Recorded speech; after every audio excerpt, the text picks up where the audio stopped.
నమస్తే, welcome to Valmiki news. Pendurthi GVMC 97 award oxygen colony నందు తొలగించిన అంబేద్కర్ విగ్రహానికి పునర్నిర్మించాలని అంబేద్కర్ నగర్ కాలనీ వాసులు, పీఓడబ్ల్యూ సభ్యులు, ప్రజా సంఘాల నేతలు, ఆక్సిజన్ కాలనీ మహిళలు పెందుర్తి రెవెన్యూ కార్యాలయాన్ని ముట్టడించి పెద్ద ఎత్తున నినాదాలు చేశారు. అనంతరం పెందుర్తి ఎంఆర్ఓ ఆనంద్ కుమార్ కు అంబేద్కర్ విగ్రహాన్ని పునఃప్రతిష్ఠించాలని వినతి పత్రం అందజేశారు. ఈ సందర్భంగా ఎంఆర్ఓ ఆనంద్ కుమార్ మాట్లాడుతూ, సర్వే నెంబర్ 166/1లో 53 సెంట్లు ప్రభుత్వ భూమి రికార్డుల ప్రకారం ఉంది. అనుమతులు లేకుండా అంబేద్కర్ బొమ్మ పెట్టడం వల్ల అది తీసివేయమని, ఈరోజు కాలనీ వాసులు వచ్చి విగ్రహం పెట్టడానికి అనుమతులు కావాలని వినతి పత్రం ఇచ్చారని, ఈ విషయం కలెక్టర్ దృష్టికి తీసుకెళ్తానని ఆయన అన్నారు. ప్రజా సంఘాల నేతలు మాట్లాడుతూ, అంబేద్కర్ బొమ్మ పునర్నిర్మాణం చేసినంత వరకు న్యాయ పోరాటాలు చేస్తూనే ఉంటామని, అప్పటి వరకు మా పోరాటాలు ఆగవని, అధికారులు స్పందించకపోతే పెద్ద ఎత్తున ఆందోళన కూడా దిగుతామని హెచ్చరించారు. నా పేరు doctor Rajendra Prasad, BMC Anwar general secretary. రోజు ప్రజా సంఘాలతో కలిపి మన పెందుర్తి ఎంఆర్ఓ గారు కలవడం అయింది. నిన్న 23వ తారీఖున ఆక్సిజన్ డిఫెన్స్ కాలనీలో అంబేద్కర్ గారి విగ్రహాన్ని జీవీఎంసీ అధికారులు, రెవెన్యూ వాళ్ళు కలిసి తొలగించారు. ఇది అప్రజాస్వామికం. ఎందుకంటే 250 గజాలు ఉన్నటువంటి ఆ స్థలము ప్రభుత్వ స్థలం ఎవరో ఆక్యుపై చేస్తున్నారు, కబ్జా చేస్తున్నారని నెంబర్ ఆఫ్ టైమ్స్ కలెక్టర్ గారికి, సిపి గారికి, టౌన్ ప్లానింగ్కి కంప్లైంట్ ఇచ్చారు. అయినా వాళ్ళు పట్టించుకోలేదు. అదే ప్రాంతంలో అది అంబేద్కర్ గారి పార్క్ కింద చేయమని, అక్కడ అంబేద్కర్ విగ్రహం పెట్టమని వీళ్ళు రిప్రజెంటేషన్ వాళ్ళు పట్టించుకోలేదు. వీళ్ళు ఏప్రిల్ 14న ఒక విగ్రహం పెట్టినప్పుడు దాన్ని ఇంటిమేషన్ లేకుండా ఆర్డీఓ గారు తొలగించడం కూడా అలాగా గుడ్ ఫ్రైడే రోజు పిలిపించి ఆవిడ ఆఫీస్కి 5 ఆడవాళ్ళని, 2 అబ్బాయిలని, మీరు కనుక ఆ విగ్రహం తీయకపోతే మిమ్మల్ని ఇక్కడి నుంచి జైలు పంపిస్తానని చెప్పింది ఆవిడ. మేమందరం కలిసి కలెక్టర్ ఆఫీస్కి వెళ్ళి ప్రెస్ మీట్ పెడుతున్నామని తెలిసి ఆవిడ ఆ రోజు వాళ్ళని రిలీజ్ చేసింది. సో ఇది ఎంత గౌరవం! ఇది ఒక ఆర్డీఓ మహిళ అయి ఉండి, మన దేశంలో పురాతన నుంచి వచ్చినటువంటి మనుధర్మం నుంచి ఆడది ఇంట్లోనే ఉండాలి, చదువుకి ఉపయోగం లేదు, ఇంట్లోనే కూర్చోనటువంటి నుంచి ఒక రాజ్యాంగం అంబేద్కర్ ద్వారా ఆవిడ చదువుకొని ఆర్డీఓ అయ్యారు. అంటే ఆవిడ ఈరోజు ఉన్నటువంటి స్టేటస్ని మనందరినీ కంట్రోల్ చేస్తుందంటే ఆ పవర్ వచ్చింది రాజ్యాంగం వల్ల. అటువంటి రాజ్యాంగం రాసినటువంటి అంబేద్కర్ గారిని ప్రపంచం అంతా కొనియాడుతుంటే, విజయవాడలో పెద్ద విగ్రహం పెడితే, హైదరాబాద్లో పెద్ద విగ్రహం పెడితే, ఈవిడ గారు వచ్చి ఈవిడ కనుసన్నల్లో ఆ విగ్రహాన్ని తొలగించారు. ఇది అప్రజాస్వామికము. దాన్ని ఇమ్మీడియట్గా విగ్రహాన్ని అక్కడ పెట్టమని ఈరోజు మన సంఘాలందరితో కలిపి మనం ఎంఆర్ఓ గారికి కలవడం అయింది. ఇన్ కేస్ ఆ విగ్రహం అక్కడ పెట్టకపోతే విశాఖపట్నంలో దళిత సంఘాలు, ప్రజా సంఘాలు అన్ని కలిపి దీన్ని ముందుకు తీసుకెళ్తామని విగ్రహం పెట్టే వరకు జై భీమ్. నా పేరు వెంకటేశ్వర్లు, ఐఎఫ్టియు రాష్ట్ర ఉపాధ్యక్షుడిని.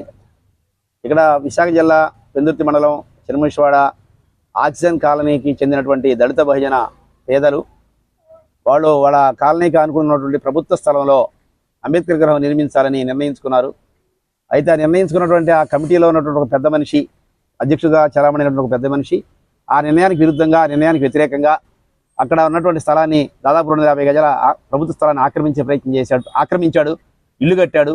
ఆ విషయమై అక్కడున్న మహిళలు, అక్కడున్న పురుషులు, ఎస్సీ ఎస్టీలు, బీసీలు అందరూ కలిసి ఈ ప్రభుత్వ అధికారులకి, మన ఎంఆర్ఓ గారి దగ్గర నుంచి కలెక్టర్ గారి దాకా, మరి సిఏ గారి దగ్గర నుంచి కమిషనర్ ఆఫ్ పోలీస్ గారి దాకా, అదేవిధంగా జీవీఎంసీలో ఉన్నటువంటి జోనల్ కమిషనర్ నుంచి పైన ఉన్నటువంటి కమిషనర్ గారి దాకా అనేక రకమైన ఫిర్యాదులు వాళ్ళ చుట్టూ తిరిగి ఇచ్చారు.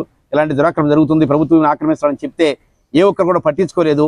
దానితో వాళ్ళు ప్రజా సంఘాల దగ్గరికి రావడం జరిగింది. ప్రజా సంఘాలు మేము కూడా జోక్యం చేసుకున్న తర్వాత ఈ విషయాల మీద మళ్ళీ తిరిగి అదే పద్ధతిలో అందరి అధికారులకు కూడా ఫిర్యాదులు ఇచ్చాం, తెలియపరిచాం. వెంటనే ముందు ఆ కబ్జాను అడ్డుకోమని మేము కోరాం. సర్వే ద్వారా దాన్ని నిర్ధారిస్తామని చెప్పారు. సర్వే చేశారు. జీవీఎంసీ రెవెన్యూ జాయింట్ సర్వే చేశారు. జాయింట్ సర్వే ద్వారా అది ప్రభుత్వ స్థలం నిర్ధారించారు. అయినప్పటికీ కూడా ఈ క్రమం అంతా జరుగుతున్న కాలంలోనే చాలా దర్జాగా, చాలా ఏమాత్రం కూడా భయపడకుండా అతను బుర్ర రాజేష్ అనే అతను రౌడీలని ఒకవైపు ప్రయోగిస్తూ అక్కడ ప్రజలను భయభ్రాంతులకు గురి చేస్తూ మరొక వైపు పక్కాగా నిర్మాణం కట్టేశాడు. ఈ మొత్తం అధికారులందరూ చూస్తున్న ఇదంతా జరిగిపోయింది. ప్రజా సంఘాలుగా మేము జోక్యం చేసుకున్న తర్వాత ప్రజా సంఘాల కార్యకర్తలు అక్కడ ఉన్నటువంటి ఈ దళిత భోజన పేదలందరూ కూడా వెళ్ళి ఆ నిర్మాణాన్ని అడ్డుకుంటేనే, వాళ్ళు ఆపితేనే అక్కడ నిర్మాణం ఆగింది తప్ప ప్రభుత్వం అంతా కూడా చేష్టలు చూస్తున్న సందర్భంలో అప్పటి నుంచి అక్కడ ధర్నా కార్యక్రమాన్ని, నిరవధికంగా ధర్నా దీక్షని అక్కడ కొనసాగించడం జరుగుతూ ఉంది. ఈ క్రమంలో ఏప్రిల్ 14వ తేదీ వచ్చింది కాబట్టి బాబాసాహెబ్ అంబేద్కర్ జయంతి సందర్భంగా ఆయన కోసమని ఈ స్థలం అనుకుంటే మిగిలిపోయినటువంటి ఈ 50 గజాల్లో కూడా అతనే ఆక్రమించేటువంటి పద్ధతి కనిపిస్తూ ఉంది. అధికారులు పట్టించుకోలేదు కాబట్టి మనమే ఇక్కడ ఆ విగ్రహాన్ని పెట్టుకుందామని ఒక నిర్ణయానికి వచ్చి ఆ రకంగా ఆ రోజు విగ్రహాన్ని ఏర్పాటు చేసుకున్నారు. ఆ విషయాన్ని కలెక్టర్ గారికి అధికారులందరూ కూడా తెలియజేయడం జరిగింది. అధికారులందరూ అక్కడికి వచ్చి అంబేద్కర్ విగ్రహం పెట్టిన దగ్గర నుంచి కాపలా కాయడం మొదలుపెట్టారు. అంతకుముందు ఏ ఒక్క పోలీస్ కానీ ఏ ఒక్క అధికారి కానీ వచ్చి అక్కడ ఉన్న ప్రజలకు ఏ రకమైన రక్షణ కల్పించలేదు. ఎన్ని ఫిర్యాదులు ఇచ్చా కానీ ఎందుకు ఈ రక్షణ కల్పించారు అంబేద్కర్ విగ్రహానికి అంటే చివరికి మనకు తేలింది ఏంటంటే 23 తేదీనాటికల్లా ఆ విగ్రహాన్ని తొలగించడం కోసం, పట్టుకెళ్ళిపోవడం కోసం మొత్తంగా అక్కడ ఉన్నటువంటి ఎవరైతే కబ్జాదారు ఉన్నాడో ఆ కబ్జాదారుకు సంబంధించిన బిల్డింగ్ని నామమాత్రంగా తూతు మంత్రంగా దాన్ని తొలగించినట్టుగా చేసి అంబేద్కర్ గారి విగ్రహాన్ని పట్టుకెళ్లే లక్ష్యంతోనే అక్కడ జరిగినట్టుగా మనం ఎవరిని చూసినా అర్థమవుతుంది. అందుకని ఇదంతా చాలా స్పష్టంగా కుట్రపూర్తి నాడు భారత రాజ్యాంగ నిర్మాతగా పేర్కొంటూ ఆయన రాసిన రాజ్యాంగం మీద ప్రమాణాలు చేస్తూ ఇలా కలెక్టర్గా లేకపోతే ఎస్పీగా లేకపోతే కమిషనర్గా లేకపోతే అనేక రకాల హోదాల్లో ఉద్యోగాలు నిర్వహిస్తున్నటువంటి ఎస్సీ ఎస్టీలు కావచ్చు, బీసీలు కావచ్చు, ఓసీలు కావచ్చు, ఎవరైనా కావచ్చు కాక ఇలా భారత రాజ్యాంగం మీద ప్రమాణం చేసే వాళ్ళు ఉద్యోగం నిర్వహిస్తున్నారు. భారత రాజ్యాంగాన్ని రాసిన వాళ్ళు ప్రముఖమైన వ్యక్తి బాబాసాహెబ్ అంబేద్కర్. అలాంటి అంబేద్కర్ విగ్రహాన్ని ఎవరైనా పొరపాటుగానో తప్పుగానో దురుద్దేశంతోనో కానీ అక్కడ పెట్టుంటే దాని పట్ల మీరు ఎలా వ్యవహరించాలి? ఒక ప్రభుత్వ యంత్రాంగంగా 40 మంది సిబ్బందిని ఏనాడు ఎప్పుడు మేము చూడలేదు. చాలాసార్లు అనేక కబ్జాల మీద మేము ఫిర్యాదు చేస్తుంటే ఏ ఒక్క అధికారి రాడు, ఎవరు పట్టించుకోరు. అలాంటిది బాబాసాహెబ్ అంబేద్కర్ గారి విగ్రహం తొలగించడానికి ఈ ఎస్సీ ఎస్టీ బీసీలనే మహిళల్ని తీసుకొచ్చి ఆ మహిళల ద్వారా మహిళల మీద దౌర్జన్యం చేయించి ఇలా అంబేద్కర్ విగ్రహాన్ని పట్టుకెళ్లారు. ఇదంతా అత్యంత హేయమైన చర్య, ఇదంతా అత్యంత జుగుప్సాకరమైన చర్య, భారత ప్రజలకి అవమానం కలిగించే చర్య. ఇలాంటి చర్యని సరిదిద్దుకోవడానికి చెప్పడానికి ఇలా మేము ప్రజా సంఘాలుగా పెందుర్తి తహసీల్దార్ కార్యాలయానికి వచ్చాం. ఆ రకంగా తహసీల్దార్ గారికి మేము చెప్పడం జరిగింది. ప్రజా సంఘాలుగా, దళిత సంఘాలుగా రిప్రజెంటేషన్ ఇవ్వడం జరిగింది.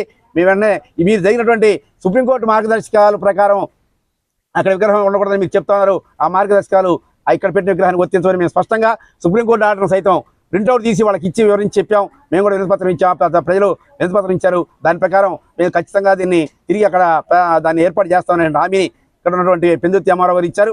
ఆ హామీ ప్రకారం అక్కడ ఏర్పాటు అవుతున్నటువంటి దాన్ని మేము అభిప్రాయపడుతున్నాం. అలా కాని పక్షంలో ఖచ్చితంగా ఇది పెద్ద సమస్యగా మారింది. అనేక మంది ఫోన్లు చేస్తున్నారు. అంబేద్కర్ గారికి తొలగించడం ఏంటి, అధికారులు పట్టుకెళ్ళిపోవడం ఏంటి, అధికారులు దౌర్జన్యం ఏంటి, ఎలా ఎందుకు చేశారని చాలా మంది మమ్మల్ని సంప్రదిస్తూ ఉన్నారు. మేము దీన్ని పెద్ద ఇష్యూ చేయదలుచుకోలేదు. చట్టబద్ధంగా, న్యాయబద్ధంగా అక్కడ ప్రజలకి ఏది అవసరమో దాని వరకు పరిమితంగా మేము ఆలోచిస్తాం. కాబట్టి ఇప్పటికైనా సరే ఇప్పుడు ఈ ప్రభుత్వ అధికారులందరూ కూడా జోక్యం చేసుకొని మన పెందుర్తి మండలం చిన్నముషులవాడ గ్రామం సర్వే నెంబర్ 166లో ఒకటి 53 సెంట్లు ప్రభుత్వ భూమి రికార్డుల ప్రకారం వాగుగా ఉంది. ఆ వాగు రికార్డులో ఉన్న పైన ప్లెయిన్గా ఉండటం వల్ల ఇది ఆక్రమణకు గురవుతుంది. ఈ లేటెస్ట్గా ఈ అంబేద్కర్ బొమ్మ ఒకటి పెట్టారని తెలిసింది. అనుమతి లేకుండా అంబేద్కర్ బొమ్మను పెట్టడం వల్ల అది తీసివేయటం జరిగింది. తర్వాత ఈరోజు వాళ్ళు మనకు రిప్రజెంట్ చేశారు. ఈ కలెక్టర్ గారికి పర్మిషన్కి అప్లై చేస్తున్నాం, కాస్త సహకరించండి అని. వాళ్ళ రిప్రజెంటేషన్ అంబేద్కర్ బొమ్మని యథాతథిగా మళ్ళీ అదే ప్లేస్లో పెట్టుకునేటట్టు పర్మిషన్ ఇమ్మని అడుగుతున్నారు. పర్మిషన్ ఇచ్చే అధికారాలు అయితే నాకైతే లేవు తహసీల్దార్గా. వాళ్ళు ఇచ్చిన రిప్రజెంటేషన్ మనం కలెక్టర్ గారికి పంపుతాం. కలెక్టర్ గారు ఆదేశాల మేరకు మన తదుపరి యాక్షన్ తీసుకుంటాం.